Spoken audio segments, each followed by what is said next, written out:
NUSZ ali nadomestilo za uporabo stavbnega zemljišča plačuje neposredni uporabnik stavbe ali zemljišča.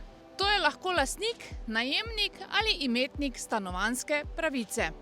Odmero izvede po uradni dolžnosti FURS, plačuje pa se občini, kjer nepremičnina leži. Odločbe pa se načeloma izdajo za tekoče leto do 31. marca. Višina nadomestila je načeloma odvisna od občine. Odvisna pa je seveda od velikosti same nepremičnine, od lokacije, od komunalne opremljenosti, od namembnosti, torej je stanovanjska ali poslovna nepremičnina, in točkovnega sistema posamezne občine.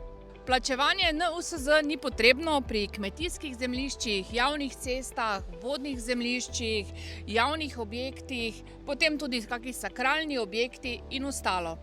Plačila NUSZ so lahko oproščene tudi določene socialne skupine.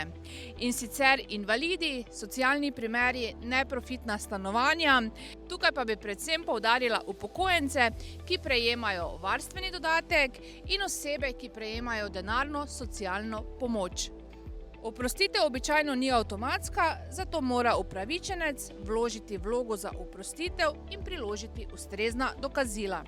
In še ena zelo pomembna oprostitev: pri nakupu novega stanovanja ali hiše lahko uveljavljate oprostitev do 5 let. Oprostitev pa seveda velja za lastnike, ki v novogradnji tudi prebivajo, torej imajo tam prijavljeno stalno prebivališče.